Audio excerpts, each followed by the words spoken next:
Much. So yes, welcome everybody to our September Balance Talk. It's great to see so many of you here. Great to see some new faces and some friendly faces smiling out at us from across the Zoom miles. My name is Julia Payne. I'm director of the Hub, as Fiona said. A little bit about the Hub. We're a creative, for those of you who don't know, we're a creative sector social enterprise. We do lots of the normal kinds of work that a consultancy firm would do. So research, training, strategy stuff, that sort of thing.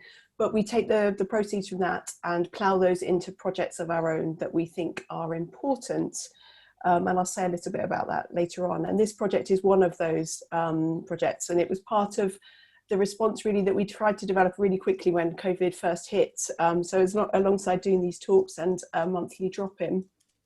We've also been running action learning sets for people around the country, which is like a form of group coaching, and doing various bits and pieces of sort of training. So doing what we can really to help make this time as bearable as it can be.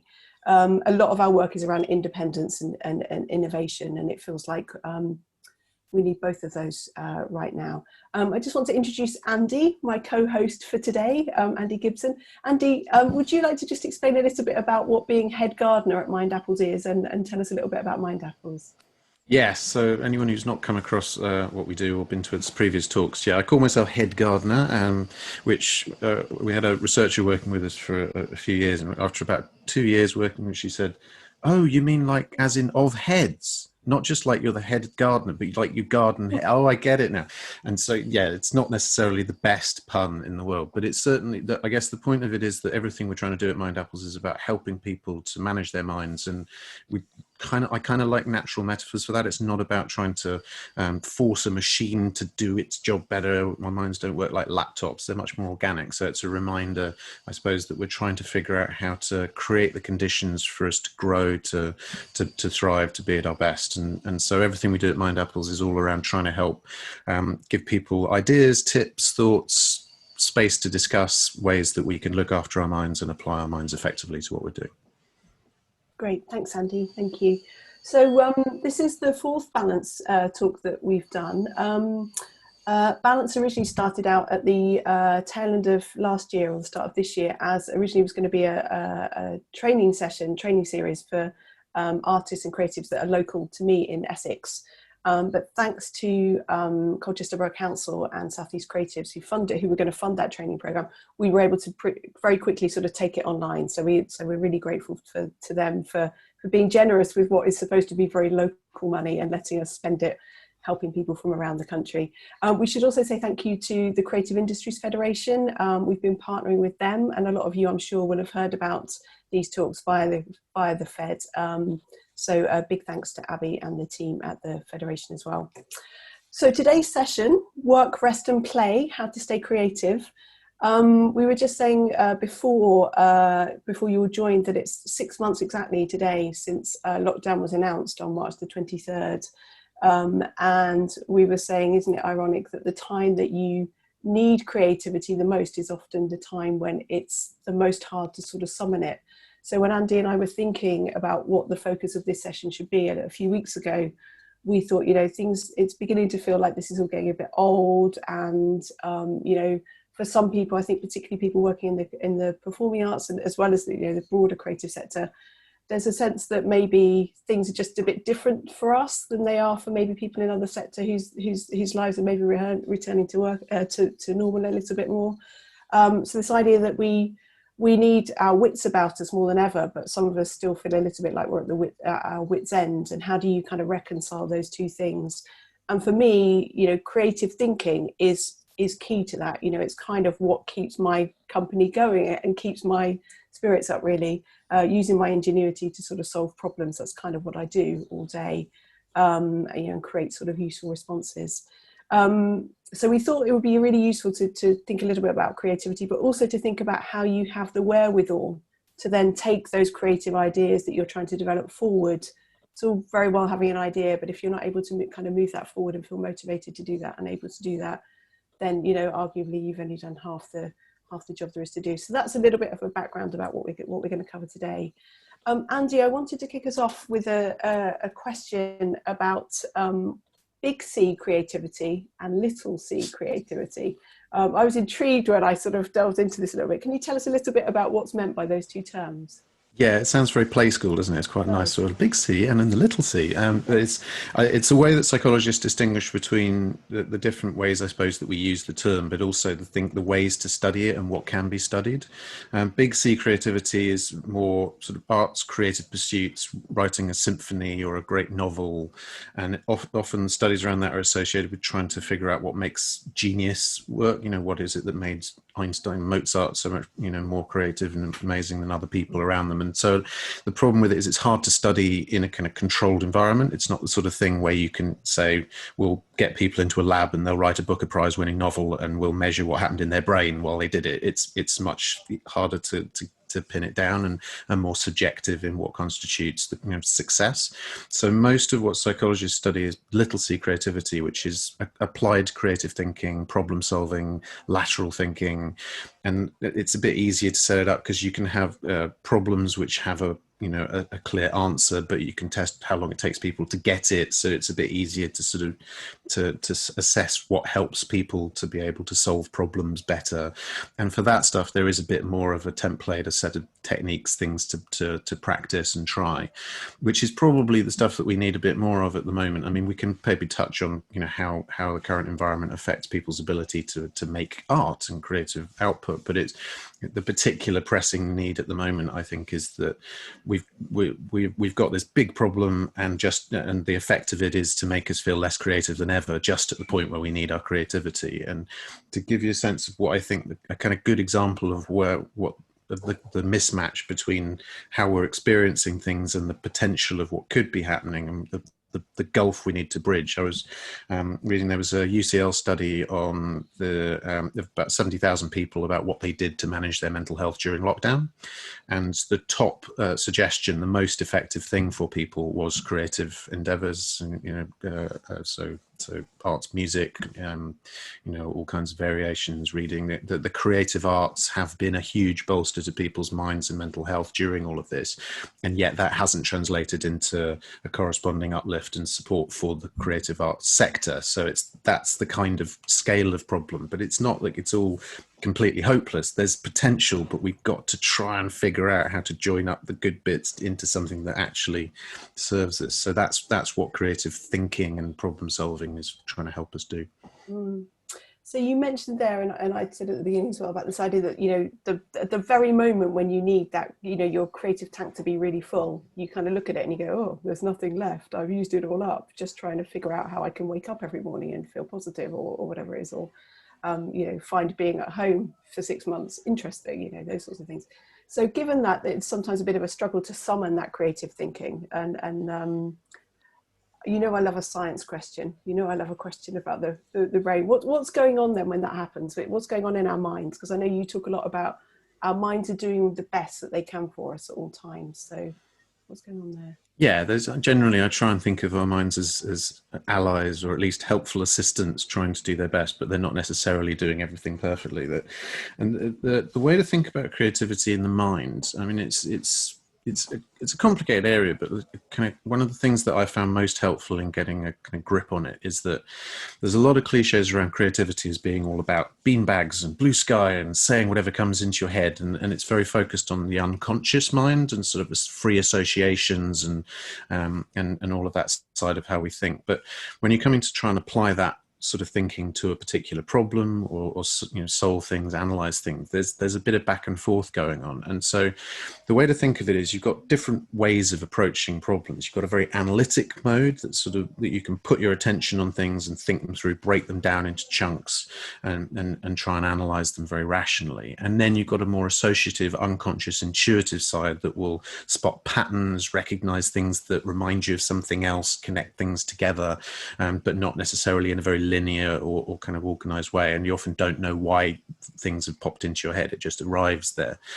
Psychologists call this dual process theory, the idea that there's different ways of thinking and they operate all the time. And the best way I found to make sense of creativity is it doesn't lie in one or the other, but in how flexibly you can switch between the two, because you need that playfulness to be able to make connections and see new possibilities, unpick your assumptions about things, but you can't just free will. You've got to be able to apply that. And a lot of the time what people talk about is the open versus closed thinking, being narrowed in and focused on the problem, but then being able to step back and consider it from different angles. And that agility is quite hard to find when you're feeling very down, feeling negative, and you're only in that closed, narrowed way of thinking. And the challenge is often to step back and go, well, let's knock this around and try and play with it a bit when you don't necessarily feel like playing with things. And I know you said that because scientists study the kind of small c stuff more than the big C elements of creativity, but for me, it feels like there are kind of, I don't know if they're conditions, but there are states of mind almost. That's probably a dangerous term to use in this context, but states of mind that help kind of create the conditions for creativity, whether that's creative thinking or kind of like big C creativity. And so for me, it's things like play. But I know you think a lot about how motivation being a key part of that. And so I wonder if you can just talk more generally about what are the kind of conditions that help fuel creativity? Not necessarily specific techniques, but sort of, states of mind. That sort of thing. And it does vary a bit. And I think part of it, as you mentioned, is because it's about motivation. Motivation is quite personal. I think one of the really important bits is that because it's not something you can force by working on something. If you just try and put your attention on something and deliberately force yourself to think about it, it won't necessarily result in more ideas. What you need is for your unconscious mind to be thinking about it. And that requires your unconscious mind to be interested in it, or to at least have it in the back of your mind. So it's really, in some ways, whatever it takes for your mind to latch onto it and just have it running in the background and be thinking, oh, what am I going to do about that thing? And so it can take many forms, what that is that captures your attention. It seems to be quite varied, whether it's about big problems or suffering, feeling bad, or whether it's happiness, feeling good, feeling excited about things. Lots of things can motivate us either to avoid bad things or to go towards good things. And there's the sort of the tortured artist classic kind of cliche. It's certainly true for some people, but not for everyone. And the two examples I always end up coming to mind: Van Gogh on one side, you've got kind of classic tortured artist struggling a lot with his own demons, but then someone like Rubens just seems to have been really happy all the time and just liked painting massive lions falling through space and had a really nice time. And so there's lots of different types of creativity, lots of ways that artists kind of harness that part of themselves. It doesn't always have to be about drawing from a well of suffering, but it's got to be stuff you care about. Things have got to mean something, matter to you, I think. I just want to ask you a bit about boredom. So I was thinking about this the other day. I read this a quote that apparently is by Flaubert, the Madame Bovary. And he talked about, this is a really interesting quote: be regular and ordinary in your life so that you may be violent and original in your work. I thought, wow, that's putting it quite fiercely, isn't it? Be violent and original in your work. But I think that basically what he's saying is like, calm down. So it's this idea that being creative is, really hedonistic, and you're burning the candle at both ends. And I'm sure there are lots of us who've done that in the past. But is there value in getting bored, or kind of having a quiet life? Does that help? It's something that I think it was DBC Pierre, I think, or Vernon Godlittle, when he won when he won the big prize for that. He gave a tribute to boredom, I seem to remember, which was essentially boredom was the thing that had made him stop just sitting and doing nothing and made him do something useful. And so that was, without boredom, he wouldn't have had any kind of impetus to do something about it. And it's one of those things where you are seeing it a bit in the way that people are responding, that the constraints do fuel a different type of engagement and creative thinking. And it was Helena Bonham Carter and Sam Neill made a little short film which they were talking in their kitchen, except that it wasn't their kitchen. It was, they both just happened to have quite similar tiles in their kitchen, so they shot it in different parts of the world and edited it together so it looked like they were stood in the same room together, and little things like that. And there's been loads of these things, there's endless stories of these things, but it's not necessarily that it's better to be constrained. Some of it is about just like you work with what you've got. But we will find out a bit whether the process of retreat and quiet and not being in front of audiences, not being on a treadmill of doing things, having to stop it fuels a different type of creative endeavor, or whether it just kind of causes a reset. But it may not be immediate. It may be that, a year or two from now, you suddenly look back and think, actually, I wouldn't be able to do what I'm doing now if I hadn't had that 6 months feeling bored and fed up. But it's not necessarily linear. It pops up in unexpected places. It'd be great if it was linear, wouldn't it? But I don't know. Maybe it would be more. It'd be less fun, perhaps. I don't know. If you say I'm going to be 33% more creative over the next 3 hours. I don't know. That's sort of part of our fascination with it. Is it's elusive, Yeah. The constraint thing is interesting. So apparently, the Hat and the Cat, the Dr. Seuss book. Apparently yes, Cat in the Hat, not the Hat. Cat in the Hat. Sorry, that's the other way around. That's the other way around. Apparently, he wrote that with 236 words. Yes. And then I heard this story about. His publisher then said, I bet you can't write another bestseller using just 50 words.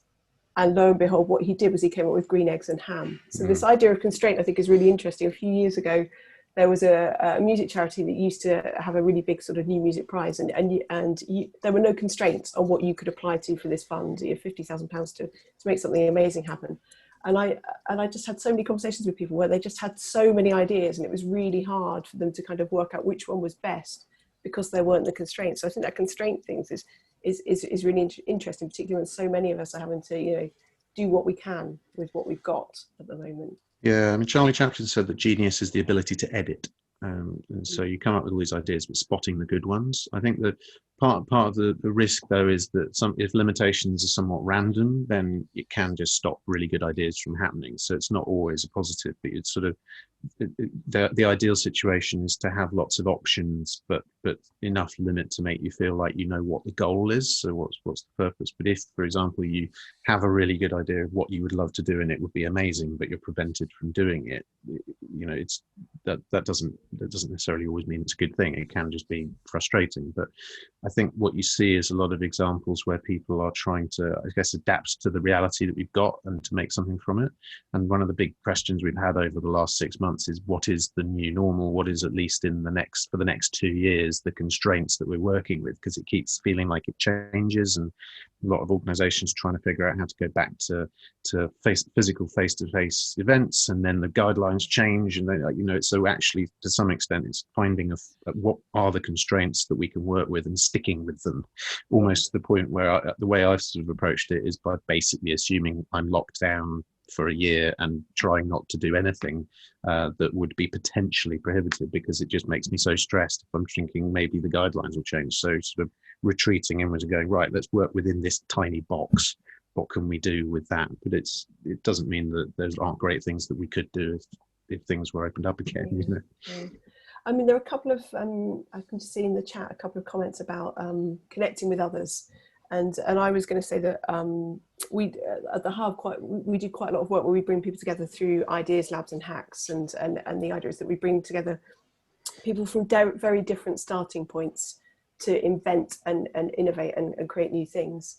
And when we do those, I always talk about atomic collisions. And that's my way of thinking about when you bring people together who are very different and ask them to think about the same question, then invariably they approach it from different points of view. So there's something for me within this creativity discussion about those atomic collisions and the energy and the ideas that you take from other people. Yeah, I know that the jury's out a little bit on sort of brainstorming. So is there something about the way that we work together with other people that is better in what or worse about in terms of creating sort of the conditions for creativity? There's a bit of a balancing act between collaboration and creativity, which sort of emerges when I was researching the different areas of this for the various books. It started to dawn on me that there were clashes. It wasn't like there's a right way to do things. It's that there are right ways to do things if you want to do.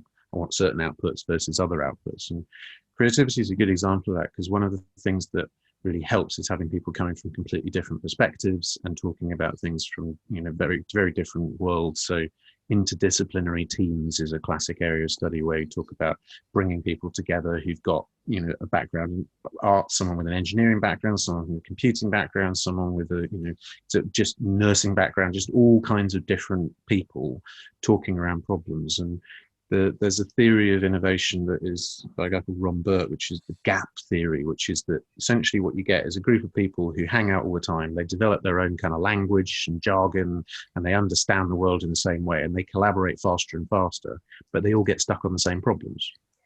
And then you've got other people in a different little tribe who are talking in a different language and are stuck on different problems. And the key is you need the people who are the bridges, the importers between the two, who can say, oh, you're stuck on this. Well, these people over here did it this way.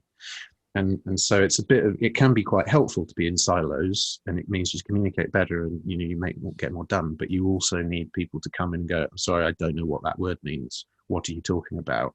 Can you explain it to me? And, oh, we call it that, and we talk about it this way. And then that's where a lot of the creativity comes from. Yeah, I think that's really interesting. Often when I'm running those hacks or those labs, that's exactly my role as the kind of translator. And I always think it's inherent in that is not worrying that I sound like an idiot. We often bring artists and technologists together, and I genuinely don't understand probably 80-90% of what the technologists are talking about. But that's kind of the point, that we're, like you say, we're trying to bring things together so we can invent stuff that we couldn't make on our own. Yeah. And that's my science is really dodgy, but the atomic collision thing I think is really interesting for this conversation, because it's the idea of people coming together and then them meeting and talking and making stuff, and then they go away altered in some way through that kind of encounter with people whose language is different or whose starting point is different. And I think that's brilliant for creativity.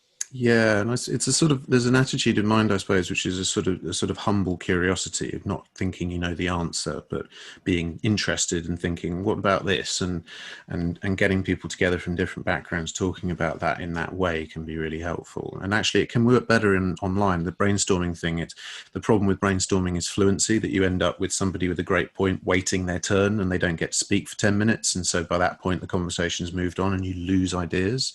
So you either need really good facilitation, or actually you can do it with electronic groups. So you could use things like chat, where you can just put your idea, you haven't got time to say it, but you can just put it in there and you don't lose it. So electronic tools can really help with that. But it's certainly about that kind of the willingness to say what you think, and the capacity to say that you disagree without it feeling personal. That's why designers learn to take critique. You'd have to be able to do loads of work, present it to a client, and the client goes, I love it, could it be green? I mean, obviously I wouldn't aim to tell you your job, but really make it green. And you have to go, okay, thank you for your criticism, that's very helpful, and go away and punch something really hard and then go and make it green. And so it's a lot of that back and forth of how do you respect people's ideas, often, say maybe this person's got a point, and then, try it out, but then still be able to go, you know what, actually, I tried it was rubbish, Yeah. I just wanted to think a bit more about, we've kind of, sorry, I took us off at a massive sort of tangent there, but thinking about what you said earlier about the sort of techniques, and about creative problem solving and about creative thinking. You are Mr. Practical. Every conversation that we have, there are plenty of tips and suggestions. So I wonder about what techniques can we use to kind of keep those creative tools sharp at a time when they might be feeling a little bit blunt. What are the things that we could be doing to kind of look afresh at the situation that we find ourselves in? I'm going to quote you on this. I'm going to tell my wife, apparently I'm Mr. Practical. You didn't realize this, but I am. I've got it on tape. Yeah, so there's a bunch of things you can do to boost creativity, but it's not like there's one thing. There's lots of different things that can help. So if you can't get all of them, that's all right. The more you can get, the better. But some of it is about context. So like actually complete silence, not so good. One of the problems we've got is we're all sitting at home in complete silence, and people like a bit of background burble. So a lot of it's putting things on in the background, or just stuff to kind of nudge your mind out, give you a bit of energy. But nature seems to really help with that. And, just being outside, being in green spaces, even looking at pictures of nature seems to help. And so generally things that help you to be in a kind of balanced mood, so you're not kind of stuck one way or another. You can kind of feel what you want to feel and not feel overwhelmed by it, which is a harder thing to do a lot at the moment. But a fair bit of it is cognitive techniques. So there's quite a lot of interesting studies on what helps you to break out of assumptions and to see things in a different way. And one of the problems we have is that when we approach a problem, we've already unconsciously framed it. And so we make a bunch of assumptions about what can and can't be done, what's possible, how things can be used. And so this then constrains us. And it's one of the things, just going back to what we were saying about collaboration and people coming from different perspectives, is that this is the reason that kids test really highly for lateral thinking, is essentially because they don't know what things are for. And so they look at something and they've never seen it before, and they think of all these amazing things you could do with it. And then, of course, they learn what it's for, and that's helpful. We wouldn't want to stop teaching kids what a coat hanger is. You don't want kids to come in to see their first wardrobe and go, oh, look at a lot of space alien jewelry that we could use to communicate with the dead. You know, it's a coat hanger. You hang a coat on it. But then unpicking those things and saying, actually, what assumptions have I made about these different things? What have I assumed to be true that is not? One of the things that really helps with that is mental distance. So partly it's thinking about an idea, a problem is not as immediate. So the struggle we've got at the moment is that it's all feeling very immediate and we need to solve it. But actually swapping problems with other people, solving a problem for someone else because it's less immediate and close for you, you know, we've always got better ideas about other people's problems than our own because we've got that slight stepped back distance from it.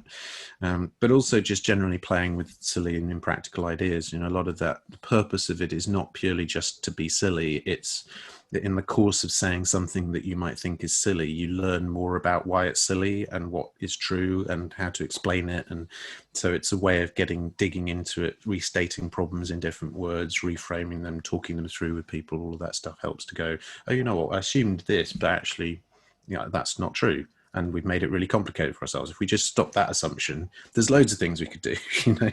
Yeah.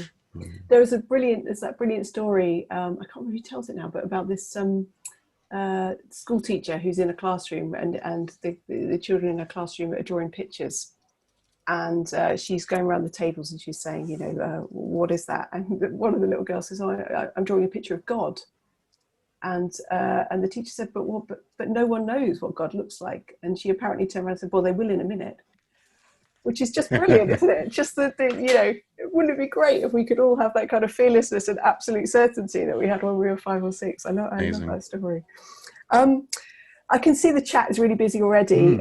So, you know, we love to get people's suggestions, and people are already adding things in the chat about what techniques they have. So this feels like a really good point to actively invite you all. If you've got any tips that you have, any techniques, any secrets that work for you in terms of, like, you know, helping to unblock your creativity, whether it begins with a big C or a little c, it would be great to share those. And as we do normally, what we will do is gather all those together and share them with you, so that we've crowdsourced a really nice sort of, like, you know, here's how to help with our creativity set of resources for everyone. So if people are up for doing that in the chat, that would be brilliant. And while people are doing that, Andy, I wanted to ask you about sort of this, like, you know, this idea that we have around inspiration and creativity is all about that kind of light bulb moment. And yet I know that sometimes some of the things that I feel have been the most creative things I've done, there might have been a moment of inspiration initially, but then after that there's been a lot of very, very kind of like, you know, slightly determined work that hasn't been, there's a doggedness about to make that happen. And I just wondered, is there, you know, where's the value in plugging away in all of this sort of creativity?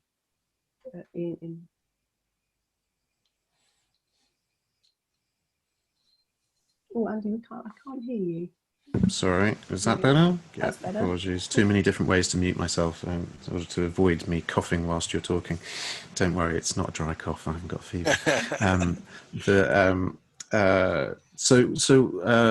I guess part of it, the sort of doggedness thing, it's not so much, I would say, about trying to keep working on it. It's more about being able to hold the uncertainty. And so the thing that often seems to correlate with better track record of creative thinking and solving problems is to be able to say, I don't know how we're going to solve that yet. and I'm happy to kind of defer and to wait, rather than feeling like we need to jump to the first suggestion and just implement it, because otherwise we're gonna fail. And so that has implications then for how you implement these things, because what you've got at this point is then I guess that as part of it is the distinction between creativity and innovation. You come up with an idea, but then you've got to put it into practice. The innovation bit is making it happen, but that is creative as well. It's not the point at which suddenly we stop coming up with ideas or being playful or reflecting.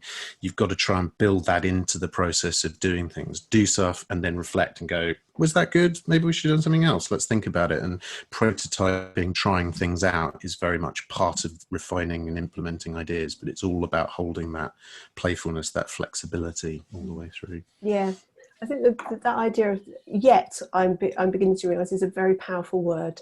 I've been trying to use that quite a lot over the last few years. I haven't managed to do that yet, and I find myself sort of thinking about that a lot. That sort of chimes really well with, for a lot of the work that we do is research based. So you're asking people questions, and you're trying to figure out where the patterns are or where the bits of difference are in their responses.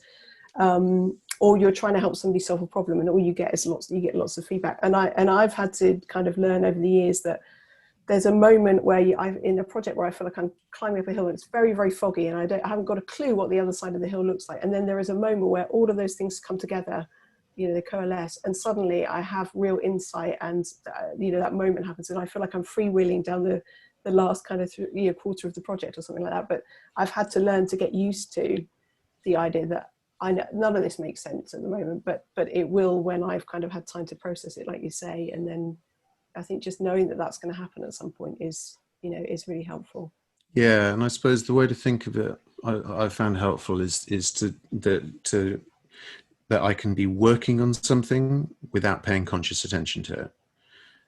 Because working on something means putting your focus on it, and so it feels like I'm not working on this problem because I'm doing something else and I'm not making progress. But actually, your mind is working on it. It's just sitting there in the background, turning things over, and suddenly you'll get a new association, a new connection. And often those associations, those ideas, only come up to our conscious awareness when we just switch off, when we do something else, when we let our mind wander. And so actually one of the nice things with creative thinking is that you can make progress by just going off and doing something fun, or just distracting yourself, or hanging out with friends, and then suddenly you go, oh yeah, okay, there I've got it. One word of caution I would give on that, though, is that there was a great story from a jazz musician who said he used to dream songs. He used to dream amazing new tunes, and then he'd forget them by the time he got up in the morning. He'd wake up in the night with this amazing song, go, right, tomorrow I'm going to record that, and then he'd forget it. So he put a notepad by his bed, and one night he had this dream of this amazing song, woke up and went, right, I've got to write this down. Wrote the whole thing out, thought, right, tomorrow I'm going to record that. It's going to be a smash hit, and went to sleep. Woke up the next morning and he'd written 12 bars of Stardust by Hoagie Carmichael down, because he just thought in his sleep that was his song. That's funny. I find that I can have really good ideas while I'm at concerts, because normally at concerts you're sitting in the dark. So I now have kind of tried to learn to write in the dark. So I have this really big notepad that I take with me, and big is better, because then my handwriting is really sprawling. And then I come out of the concert and I sit there and I think, what on earth does that say? So it's because there's something about listening to music, particularly jazz, funnily enough, that really helps me to sort of think creatively. But I've got lots of pages of very messy scribble. I want to move us on a bit, and in a minute I want to get onto that. How do we actually bring all this stuff to life? How do we actually get down to making something happen? But before that, I want to take us on another bit of a detour to think a little bit about sadness and anger, which I know is, may seem slightly odd, but to me it feels like there's quite a lot of that going on at the moment. I think people are feeling at times angry, at times really sad, particularly the announcement yesterday about further restrictions. But sometimes I mean, when I talk about what drives us at the Hub, I talk about two things. I will say that generally the projects that we make ourselves are driven by either curiosity or anger. And I find anger can be quite a positive force for creativity. But I just wanted to ask you about that. Do sadness and anger have a role to play in this anywhere, do you think? Yeah, to some extent they map onto the open versus closed dynamics. So, the anger and frustration at something, but then that will kind of narrow you in to make your mind focus on something, think it's worth thinking about, want to solve it, give you that energy. But you still also then need the kind of the open-minded curiosity. So curiosity and anger are quite a good pairing for what, we might talk about as open and closed. And I mean, I definitely find anger is a sort of driver for things, but it's got to be anger that I feel I can do something about. If it turns into feeling like there's nothing I can do here, that's when it's again that motivation thing. It's what we talked about previously about that feeling of having the ability to succeed is important. So anger directed at something that you think you can practically do about it can be a good fuel for motivation. And I mean, Christopher Hitchens used to say that he would start the day every morning. He would have his coffee and he would read the horoscope section in the Washington Post, not because he believed in horoscopes, but because it made him so angry that a respectable publication like Washington Post was still indulging astrology, that it gave him this little bit of fuel to really start the day and get cross about things. So yeah, it's definitely part of it for me, but it's whatever motivates you. It's not like you need one particular thing. Yeah. That's interesting. I think you're right about the idea it has to be something that you can do. I mean, we talk about, the projects that we do being motivated by, things that we don't understand, that we think we should understand and that we think other people need to understand a bit better. And we will go out and try and do that. Or things that we're a bit cross about, but that we think we have a chance of fixing. So I think you're right that you need those sort of boundaries on there. So let's move on then, if we can, to the kind of how we make all this happen. So we've had the great idea. We've got ideas aplenty, but we're feeling, we're feeling like we're feeling now. We're a bit tired, a bit grumpy, a bit fed up. Maybe don't have the energy, maybe not sleeping, that sort of thing. What sorts of things can we do to kind of stick with it, to kind of make sure that we go the distance with the idea? Oh my God, no pressure then. I know.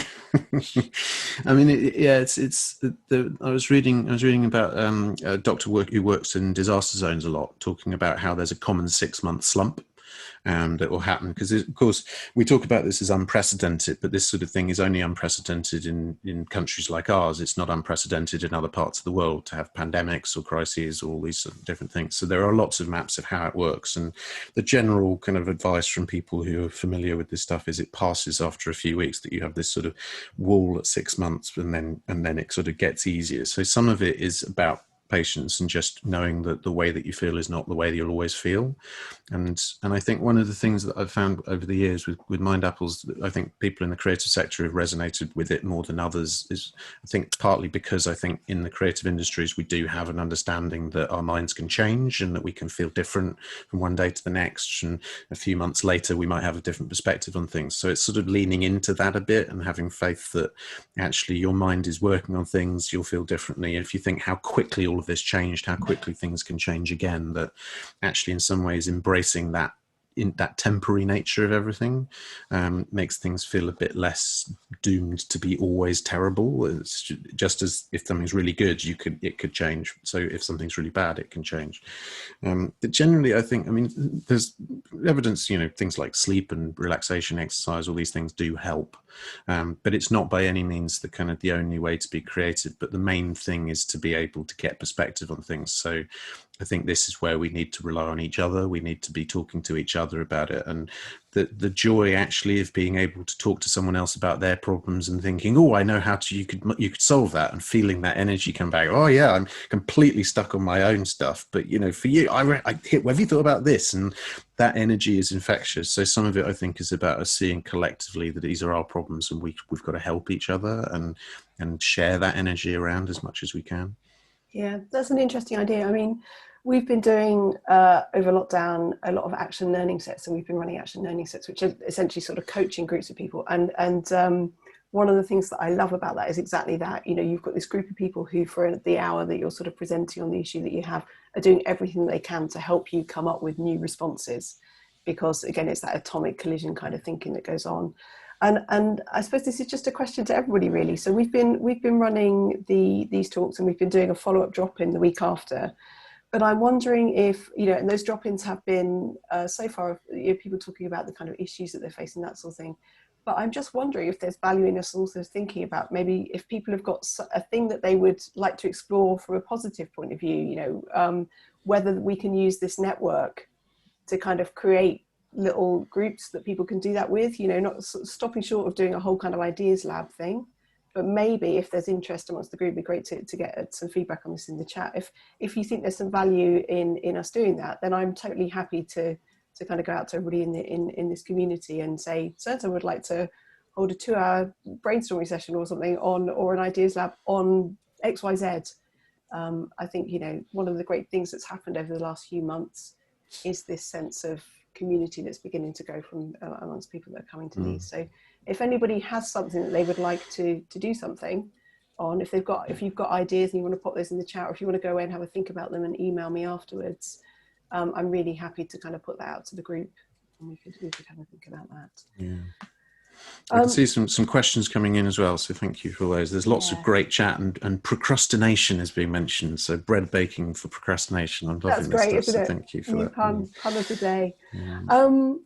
Downtime, Andy. You know, I remember you saying in one of our earlier talks that rest, not doing anything, is part of your preparation for when you've got a kind of big day the next day. So I think I know the answer to this, but you know, how important is downtime if we want to be as productive as possible? And sorry, this is 2 questions, I suppose. How can we feel a bit better and less guilty about giving ourselves the downtime? Yeah, the guilt is the thing, isn't it? I mean, we talked a bit about productivity. One of the things I tell people in our sessions on how to be more productive is that the time that is unproductive is the time when you're neither resting nor working.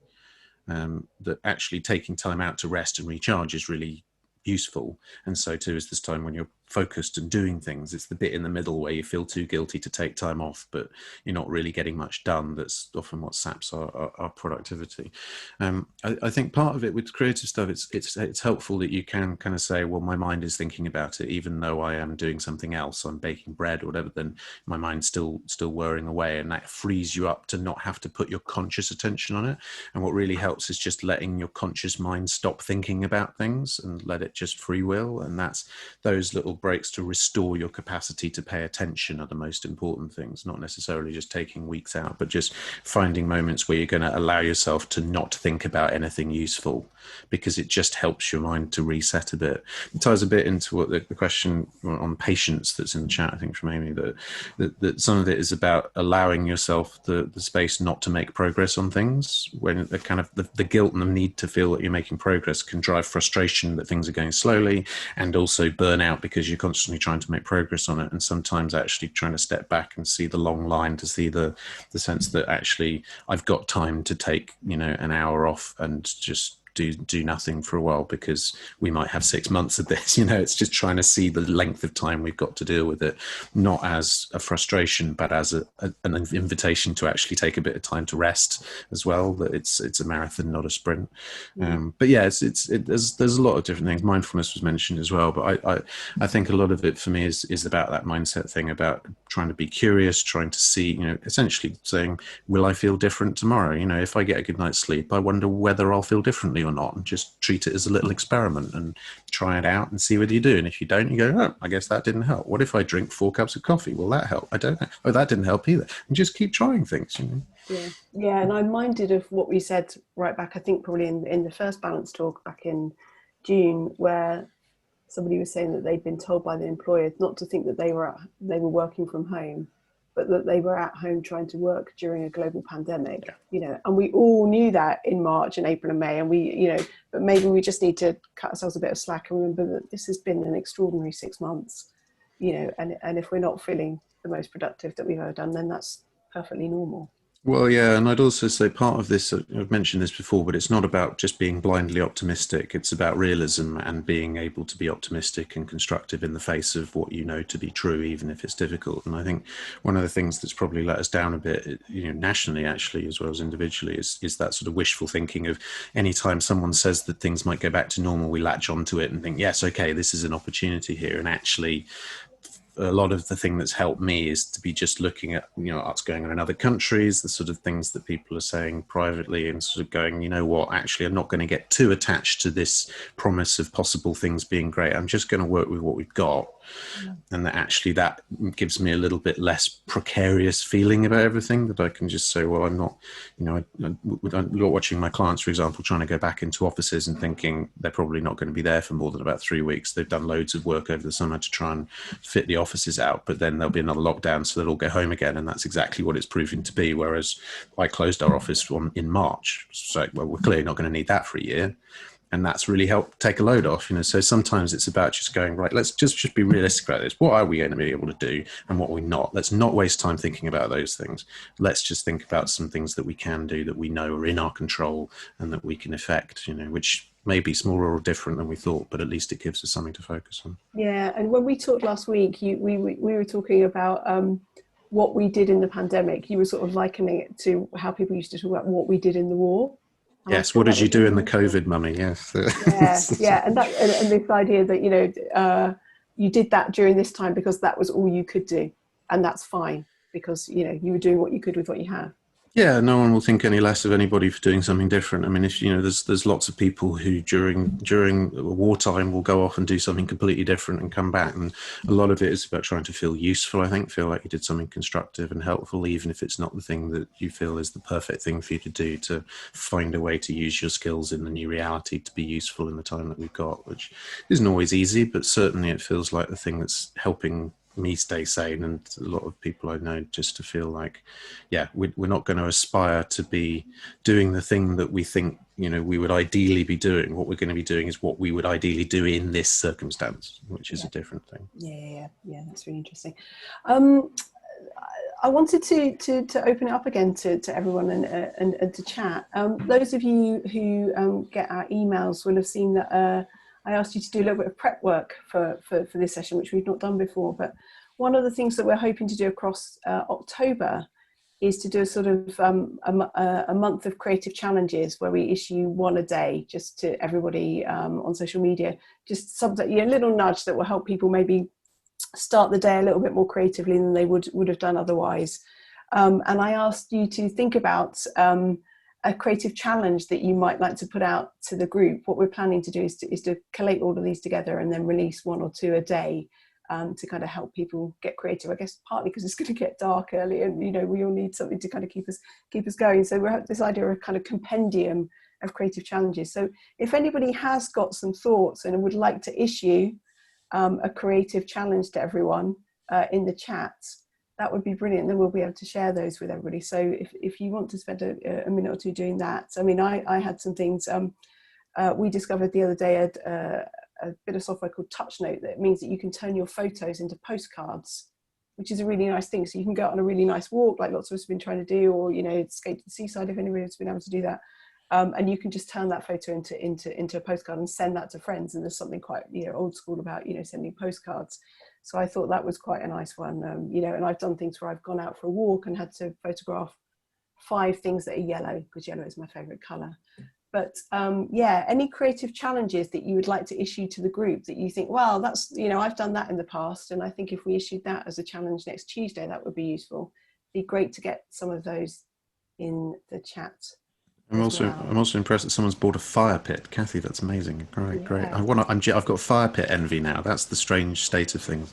I've just bought one as well. I think it's going to be the new rush. I've missed out on a trend. They'll have sold out by now, like jacuzzis.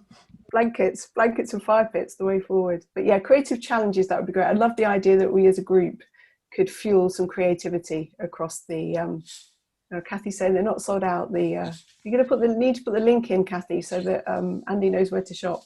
But yeah, if you've got any creative challenges, you think, well, I would love to do that. I'd love the idea that my little act of creativity could do some good in the world. Please do share those in the chat.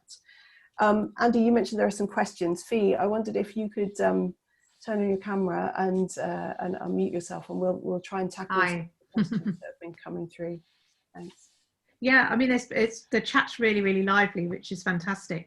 There's I think an interesting one that's coming through is a question about at the beginning of lockdown, that some people had that slight feeling of euphoria, almost like, gosh, we've got this time to pause, and suddenly there were no planes flying around and the streets were quiet and you could hear bird song. And for all of the awful things about the pandemic, there were these sort of little moments where you could really imagine life could be different. And there's that feeling now that although we're going into another lockdown, there's this sort of pressure to go back to sort of the norm. And what can people do to somehow retain that sense of possibility that came with that opportunity of things being very different? So a few people have been talking about that, and it'd be really interesting to hear. Julia, who do you want to go? You go first, or? All right. Yeah, it's interesting that I saw that question. It's a nice way of putting it, that feeling of possibility at the start, that although it's a very strange constriction, I think it's partly that creative mindset of this is new, this is weird, let's see how this goes, and I think, there's a bit of kind of, we all love a crisis. It's like, I'm going to rise to this challenge, it's going to be great, and then the crisis goes on for ages, and then it's boring, and a boring crisis is just, that's the worst kind of crisis. But I think some of it, for me, part of what's helped is just to adjust to what I think can be done and not to get too attached to the vagaries of it. So I think most of us stopped listening to the government briefings because it was just becoming confusing, but it's certainly not helping at the moment when you see, start opening up, start booking things, then things fall apart and all that stuff. So I think part of what's helped me is I've just essentially focused on how can I adapt what we're doing at Mind Apples to the current constraints, the worst constraints of lockdown? How can we thrive in lockdown? And even when the lockdown ends, I'm still trying to answer that question because it's a useful capacity to have. Even if we go back to how things were, I know we can thrive in the way that we were, but if we can also learn how to thrive in the way that things are now, then we've got full flexibility. So it's given us a bit of energy. But I think some of it is, the attachment to trying to get back to how things were, I'm finding very unhelpful. I'm finding that that's the bit that drags me down, and thinking, for example, for us, it's, how can this situation allow us to reach people all around the world rather than being constrained by who we can travel to, is a more interesting focus for my attention than how can I get back to doing talks at conferences for 300 people. There's potential different ways we could work. So that's trying to hang on to the desire to do things differently and the possibility that things could be improved has been a kind of anchor for me, I think. But it's not easy. I don't think that's a simple answer. I think the thing for me, you mentioned sort of adaptability, Andy, and I think the thing for me is, this is very personal, but I kind of feel like I'm a very different person to the person who I was when we went into lockdown, and I've, for all sorts of reasons, I've had to think about things very differently. And if you're different, then what's important to you is different. And I think we've all done a lot of thinking about what's important to us. And so starting from that, almost like, if you can, there's lots of talk about reset, and our action learning program is called Reset. But if you can kind of, maybe this 6-month thing is a useful marker, and maybe we can just think, okay, we're 6 months in, what's important to me now?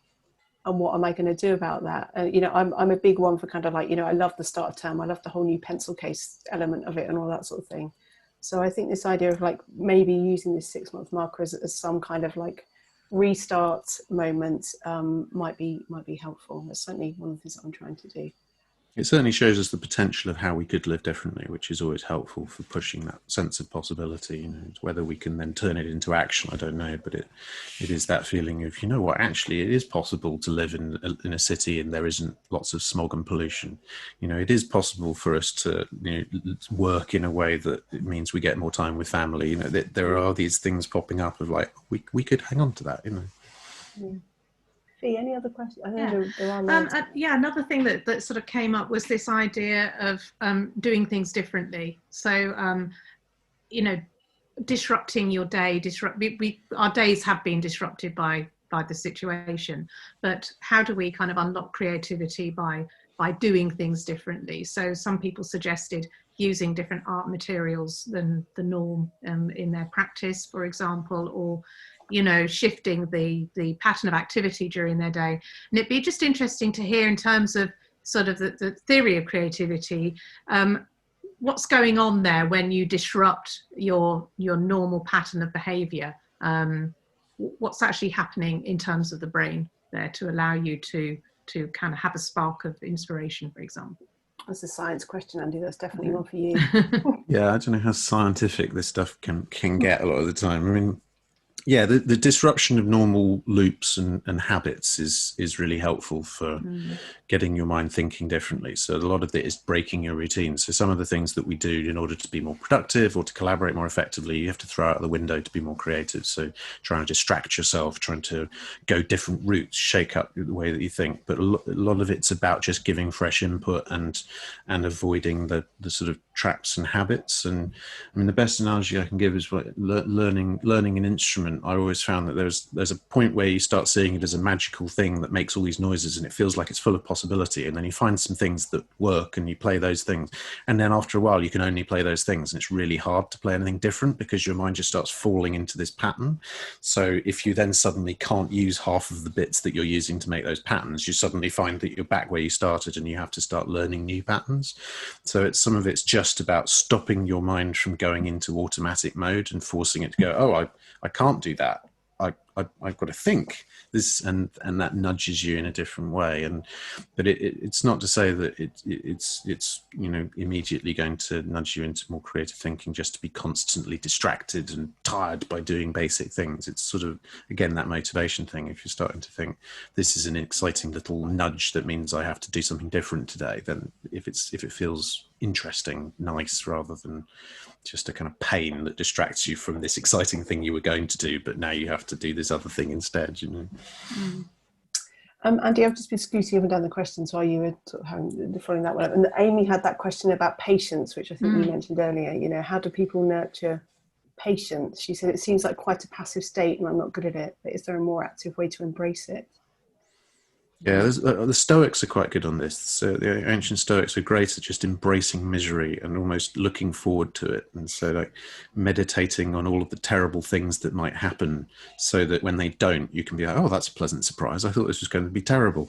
And so some of it is just about almost developing a perverse enjoyment to just sort of digging in and saying, right, how long can I endure this? This is going to be a test. It'll be fun to see whether I go mad, But yeah, a lot of the stuff we talked a bit about patience generally, but I think that curiosity, that open-mindedness, that's what really helps me to be able to say this is interesting rather than, oh, this is tiring. That's the big flip, I think, that makes things feel bearable over time. Is that to some extent, what's going on at the moment, though it is extremely boring and miserable and lots of people are having a hard time, is also a very interesting time to be focusing on psychology, helping people with their well-being, because it's a big experiment in mass behavior change, and so we are going to learn a lot. It's just about trying to hold that interest and curiosity without just essentially going like, yeah, it's great, isn't this fun? Because it's not fun, it's horrible, but it is interesting. It's horrible and interesting. Yeah, I struggle with this. I don't have a lot of patience, and I'm really quite quick-witted. I can almost like have an idea before I realise that I was trying to have one. So when I can't do that, that's like just like, oh my god, I've lost my magic touch. And so it's quite scary as well. But the other thing for me is being patient with other people, and the thing that I've really started to think about is people's intention. Like, if I get cross with someone, are they really trying to annoy me? No, they're not. So just thinking about what the intention is of the other person in that conversation, that's really helped me kind of dial back the impatience. And so much of this, I think, is that stuff we talked about previously about holding ideas lightly and not getting too attached to being right, which I think is one comment in the chat as well. And that feeling of, just because you think something's true doesn't mean it's true, and let's test it with reality. Let's find out. It's a sort of scientific approach. Science is actually very creative. Essentially, the way that Richard Feynman explained it, I think, was that you don't know the answer to something, so you guess.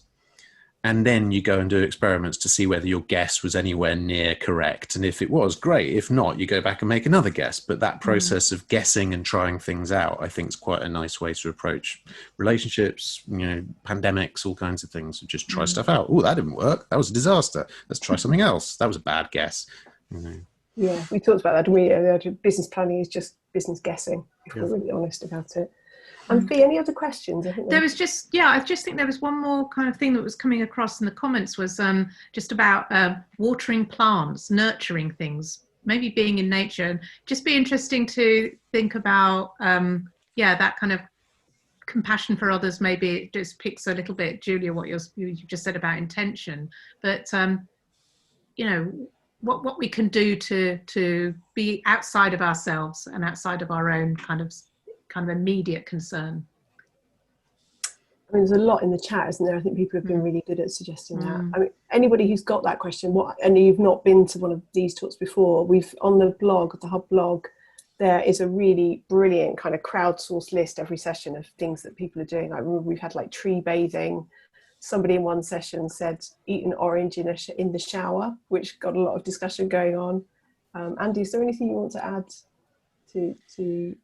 Well, just on the kind of nurturing and the sort of the natural rhythms of and compassion, I think it ties nicely into what we were saying back at the start about, being a head gardener and the sort of natural feel of things. That one of the things that I often have in mind is you don't make plants grow better by shouting at them.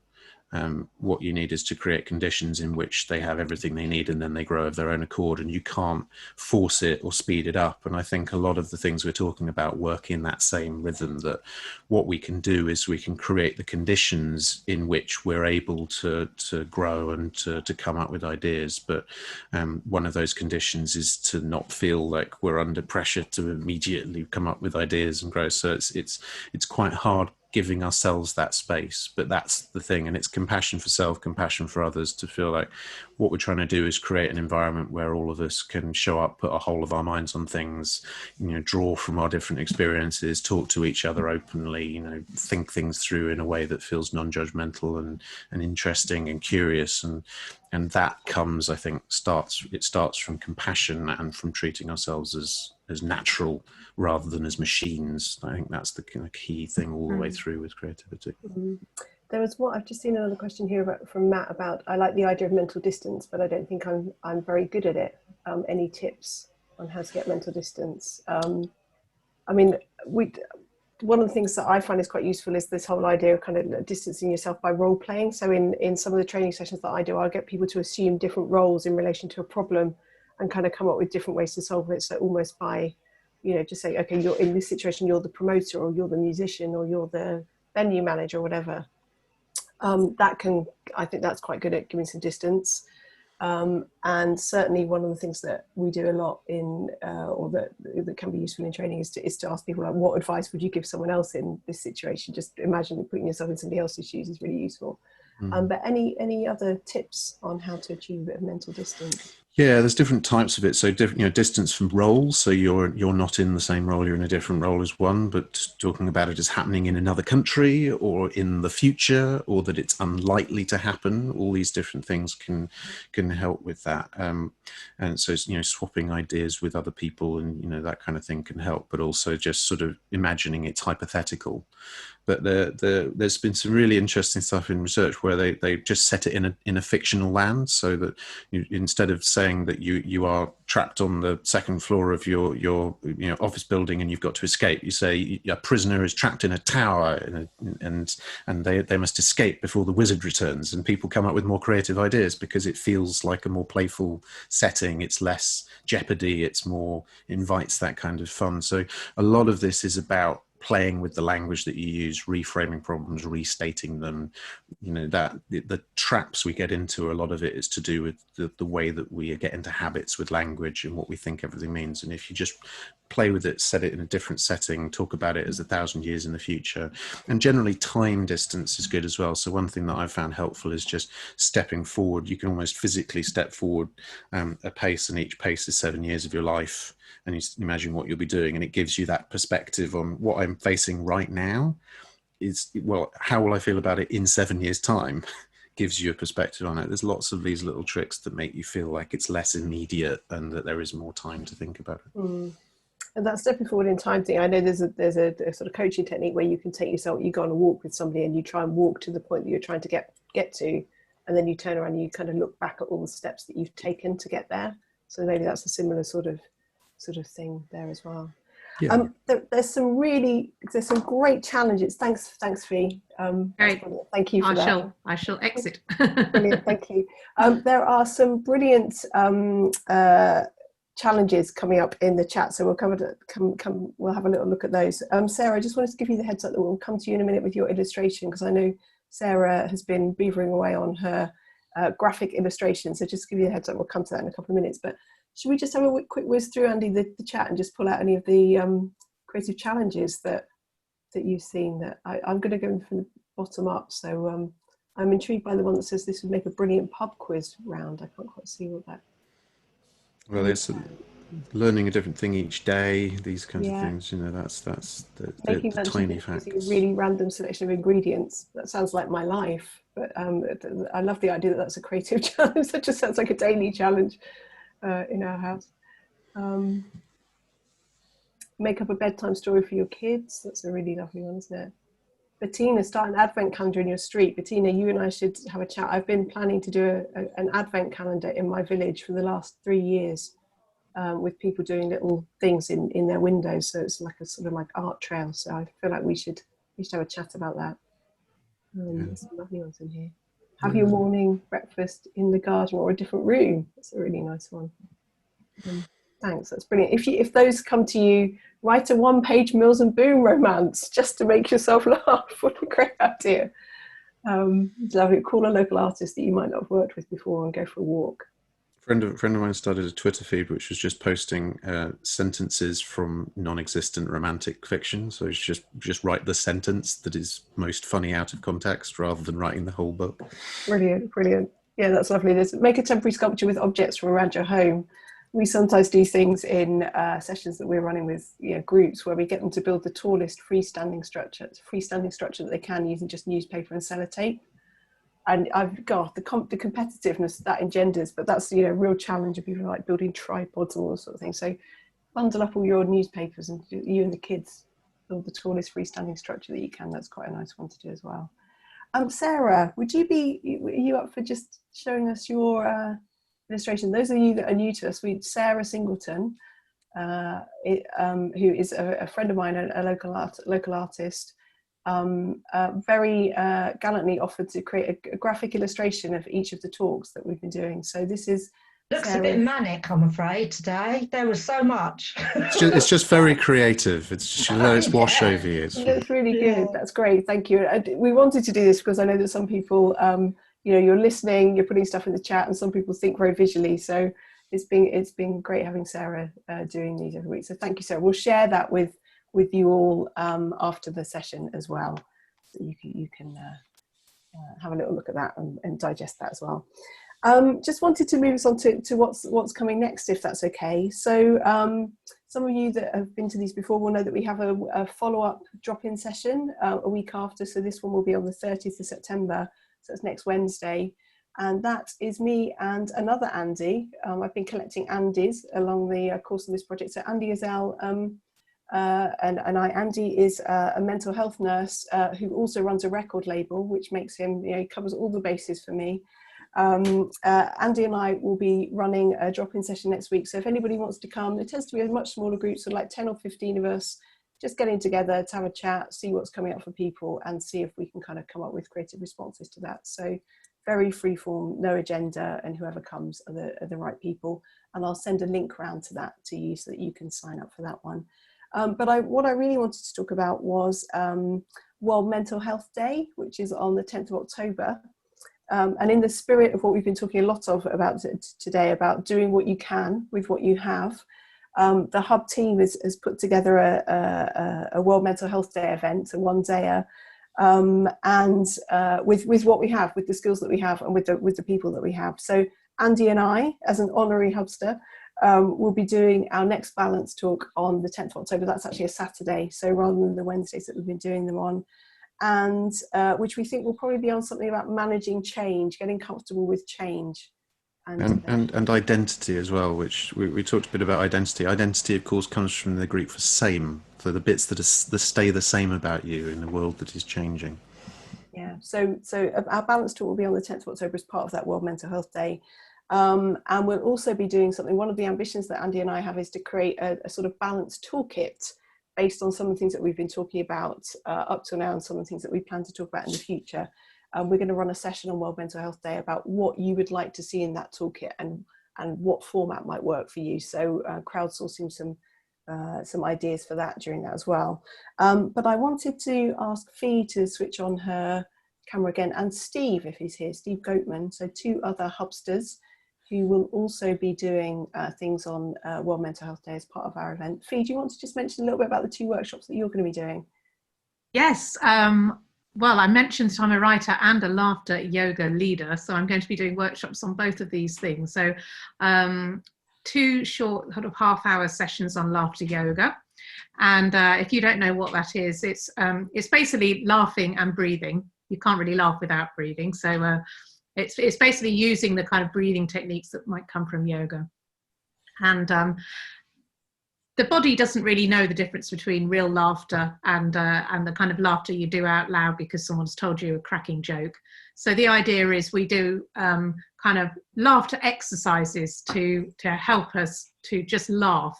And very soon, very quickly, you find yourself just laughing. And the training I did after I'd done sort of 4 days of laughing for hours on end every day, I just felt like I was a little glass of Prosecco. It really felt amazing, and that feeling stayed with me for ages. So I highly, highly recommend it. It's just going to be a taster, and yeah, just a willingness to get stuck in and have a go and not worry about feeling silly.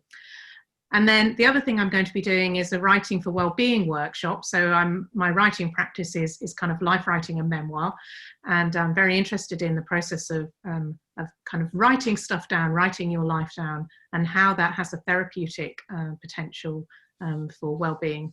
And so we'll be doing, again, you don't need to be a writer, you don't need to have any sort of particular skills in writing. It's not about grammar and perfect sentences and great stories. It's just about some writing exercises that will give you a few tools to take away to help you get into a regular writing practice, which can really have a massive impact on your well-being and on your mental health. So that's what I'll be doing. Thanks, Fee. I'm not sure that Steve's here. If Steve's here, no. So Steve Goatman, who is another hubster, Steve is outside of his work at the hub, is a coach, and Steve is going to be running some taster coaching sessions for people across the whole of the day. So that's another thing that we're going to be offering. So if you think that you might want to have a go at coaching, but you've not done it before, or you just want to have a chat with Steve and see if you think that coaching might work for you, Steve will be offering coaching sessions across the day. And then to wrap up the day, Jenny, who couldn't be here today because she's on another Zoom, Jenny is one of our creative producers, and Jenny is going to be running a living room disco as part of World Mental Health Day.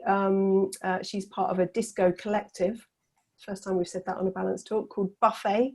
It's a nice spread. So the Buffet team, Jenny and the Buffet team, are going to be doing a living room disco. So one of the things we thought might be quite nice just to kind of round off today is for you to just use the chat to just drop in any of your kind of mental health mood boosters, the kind of, you know, any uplifting sort of dance floor classics that you would love Jenny to play. Do pop those in the chat. Any thoughts? We were talking before we started, and I made a plea for When You Are Who You Are by Gil Scott-Heron, and Are You Ready for Love by Elton John. I think Sarah was talking about Earth, Wind and Fire.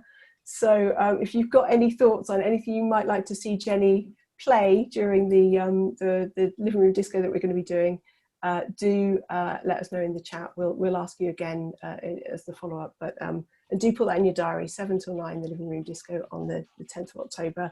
Chance to get your fairy lights out and dance in an embarrassing fashion in front of all of us, which sounds like a great invitation. Great, okay. I need to say some thank yous. I need to say thank you to Andy, as ever, for being a brilliant co-host. Pleasure. Thanks for having me. Thank you to Fee for looking after the chat, and to Matt for keeping everything running technically well. Thank you to the Fed for being such a great partner on this, and thank you, of course, to Colchester Borough Council and South East Creatives for funding us to do this. And of course, massive thanks to you. Sometimes I think, oh my word, I can't keep up with what's going on in the chat. There are so many amazing ideas coming up in the chat, and I do sit and read them afterwards. So I kind of have a very different experience, Andy and I, to the one that you're having, because we sit and read the chat afterwards. But it's great to see that, and thank you for being so curious and so generous with your time. I'm just going to ask you to, those of you who are here, to turn your cameras back on for a little goodbye moment and switch into gallery view. You'll know that we've we try to make the goodbyes a bit more exciting each time. So do turn your cameras back on. And we have a new way of saying goodbye this time. Last time we I've been learning a little bit of sign language across lockdown. And so the goodbye that we want to go for today is to encourage you all to say goodbye by doing the BSL sign for creative, which I've learnt is this. It's like two C's kind of at the head. Andy, you had a really nice analogy for it. You were saying it's like using your tiny creativity to tunnel your way out of a hole. That's it. So this is our goodbye moment, everyone. If you can manage to do this, and we'll see you next time, hopefully. Thanks for coming, everyone. Take care. Bye.